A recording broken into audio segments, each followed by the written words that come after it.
ভাই, আমাদের পাম্প থেকে তেল থাকে না, খাম্বা থেকে কারেন্ট থাকে না। 20 কিলোমিটার ধরে দেখছে প্রত্যেকটা তেলের পাম্পে কোনো ভিড় নেই, কোনো তেলের সংকট নেই। যদি আপনাদের থেকে স্টুডেন্ট ভাড়া নিতে হয়, তাহলে ভাই আপনারা একটা কাজ করেন, বাসটা সব উঠাই দেন। মিডিয়া যখন ন্যায়ের পক্ষে না থাকে বা আপনারা যখন ন্যায়ের পক্ষে না থেকে একটি সরকারের অধীনে চলে যান, সরকারের পক্ষে পোস্ট করা শুরু করেন, তখনই সরকার বা একটি দেশ স্বৈরাচারের দিকে অগ্রসর হওয়া শুরু করে।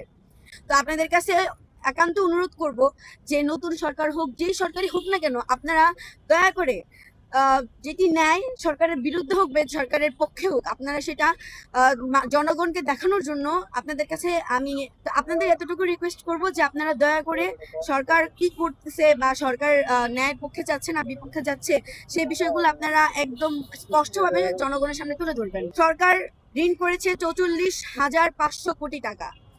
তো এই বাংকারের কথা বলে, তো কথা হচ্ছে যে সরকার যদি বাংকার তৈরি করে আমার এই দেশকে রক্ষাই করতে পারতো, তাহলে ইরান সরকারকে ইসরায়েলি হামলার থেকে ইরান নিজেদেরকে রক্ষা করতে পারতো।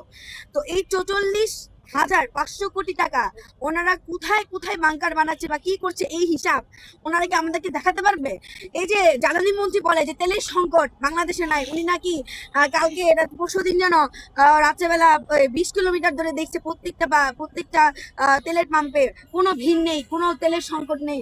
অথচ আমরা এয়ারপোর্ট থেকে আসার সময় 3-4 কিলোমিটার, 5 কিলোমিটার, 6 কিলোমিটার, এমনকি 7 কিলোমিটারও লাইন দেখি। 4-5 ঘন্টা, 6 ঘন্টা রাতের পর রাত লাইন ধরে তেল নিয়ে যদি আপনাদের থেকে স্টুডেন্ট ভাড়া নিতে হয়, তাহলে ভাই আপনারা একটা কাজ করেন, বাসটা সব উঠাই দেন, আপনারা হেঁটে হেঁটে সব আপনার যাত্রীরা চলে যান। এই তেলের জন্য এই গ্যাসের দাম বাড়ছে, এই তেলের জন্য এখন কৃষকরা সংকটে আছে, এই তেলের জন্য কত কিছু সব দিক দিয়ে ঝামেলা হয়ে যাচ্ছে। জ্বালানি মন্ত্রীকে নিয়ে যা বলতে চাই সেটা হচ্ছে যে উনি যদি ওনার অপরাধতা স্বীকার না করে এবং যদি বারবার এই নিউজ করতে থাকে যে দেশে তেলের সংকট নাই, তাহলে আমরা পরবর্তীতে ধরে নিব দেশে অবশ্যই তেলের সংকট নাই এবং তিনি তেল মজুত করে রাখছেন। এই যে এখন 150 টাকা হয়েছে, হয়তো পরবর্তীতে 250-300 টাকা লিটার হইলে তারপরে উনি তেল ছাড়া শুরু করবেন। আমরা আসলে এটা মেনে নিতে বাধ্য হব। উনি সংসদে বলতে হবে যে হ্যাঁ মাননীয় স্পিকার, আমাদের দেশে তেলের সংকট রয়েছে, এটা ওনাকে মেনে নিতে হবে। যদি না মানে, তাহলে সেই সুবাদে আমরা ধরে নিব তেল কোথায় মজুদ আছে এবং কোন জায়গায় মজুদ আছে, সেটার জবাব দিতে ওনাকে সংবাদ করতে হবে। বাংকারের জন্য যদি 44,500 কোটি টাকা লোন নিয়ে থাকে, তাহলে বাকি যে উন্নয়নগুলো আছে সেটা করতে গেলে তো মনে হয় পুরো দেশে বিক্রি করে ফেলবে। তারা দেশে কি উন্নয়ন করবো? ওনারা বিএনপি সরকার ক্ষমতায় ছিল এর আগেও, 17 বছর আগেও, তখনও এরকম জায়গায় জায়গায় খাম্বা ছিল কিন্তু কারেন্ট ছিল না। এখনো জায়গায় জায়গায় পাম্প আছে কিন্তু তেল নাই। বুঝলাম না ভাই, এই সরকার আসার পরে কিনা এরকম হয়, আমাদের পাম্প থেকে তেল থাকে না, খাম্বা থেকে কারেন্ট থাকে না।